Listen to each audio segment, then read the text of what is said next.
There's a technique that you can use to make your audience think that you're in their head, like you know who they are, like you can read their minds.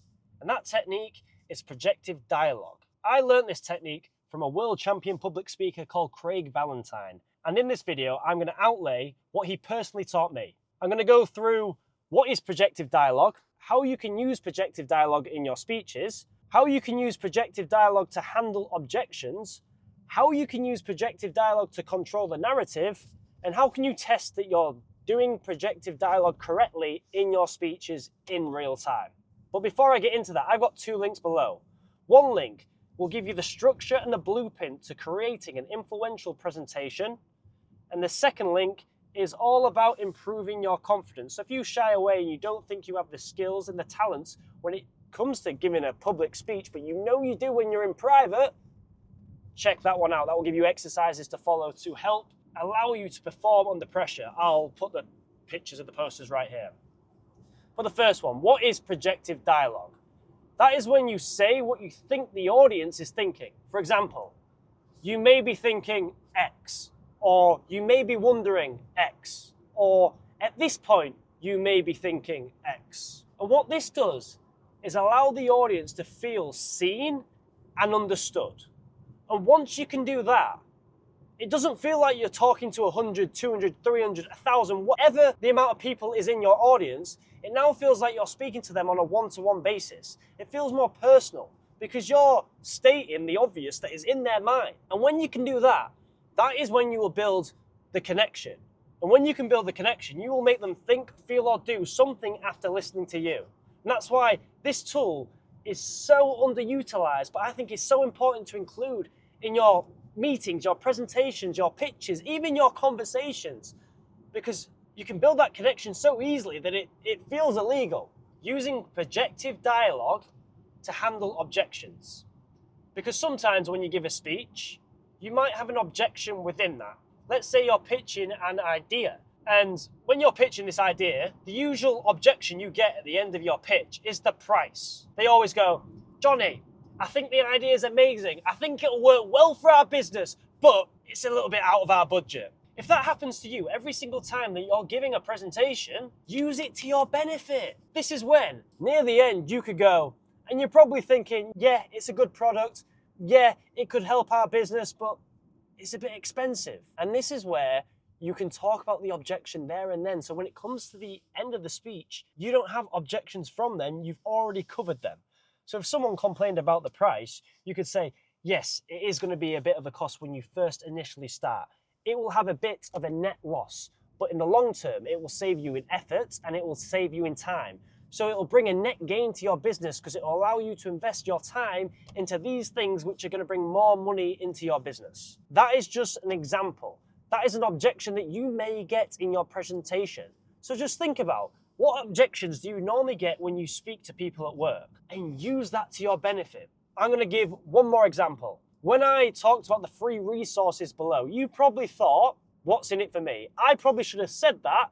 That would have been a great time to use projective dialogue. That's a great example. I should have said, you're probably thinking, free? What's in it for you then? Well, what's in it for me is I get your email address. So if I ever want to contact you later down the line about interesting news or future products that I'm bringing out or future announcements, I can email you and get my message straight to you as fast as possible. That is why I'm doing it. That is an objection that might come up whilst I'm upselling some free products and free value. That is an example how you can use projections to avoid objections. So remember, whenever you get any sort of objections, use projections, because then you'll get to the end of the speech and you won't have any. Every time you get an objection, make a conscious effort to put that into your presentation next time to avoid the objection, because then the process will go down a lot more smoothly.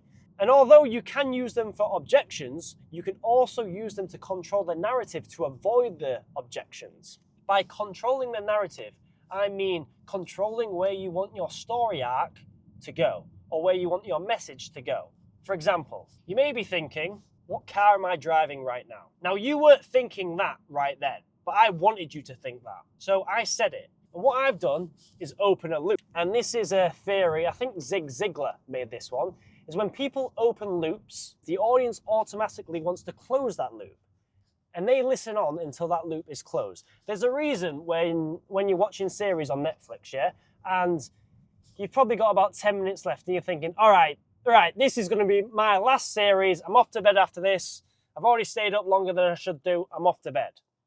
And then it gets to the last 10 seconds of the episode and it opens a loop. Even though 10 minutes ago you thought, I'm off to bed, that 10 seconds intrigues you that much where you look at the time and you think, well, one more episode won't hurt me. One more won't hurt.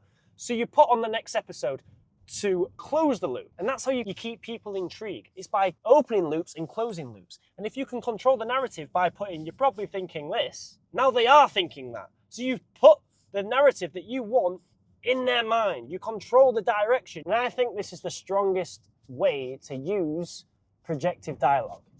It's controlling the arc and the direction that you want to take your presentation. Because you can go off in little tangents by saying, you're probably thinking this.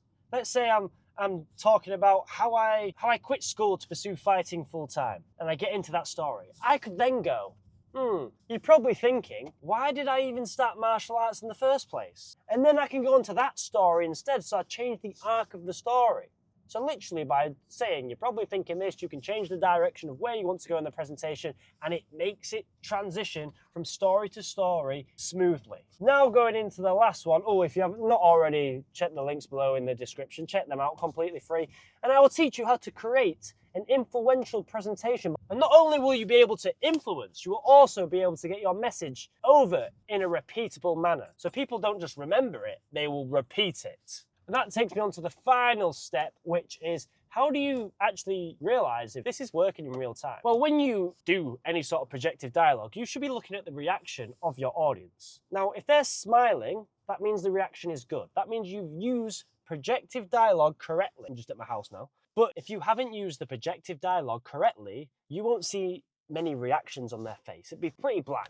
And if it's pretty blank, you don't know your audience well enough, which is why you should definitely check out the top link in the description, because that will help you in establishing what unites your audience together. Because if you don't know what unites your audience together, it's going to be very hard to project the dialogue because you don't know why they are there. And that's how you can use projective dialogue in your speech and your presentations to connect with your audience so easily, it feels illegal. And although connecting with your audience is very, very important, if you don't feel confident when you're speaking, it's going to be very hard to do that because you're not going to be able to access the skills and the learnings and the talents that you possess because the pressure is stopping you. And if the pressure stops you from showcasing what you're really like, you should probably watch this video. Oh, and to close the loop of what car am I driving, I'm in an Audi Q3 S-Line.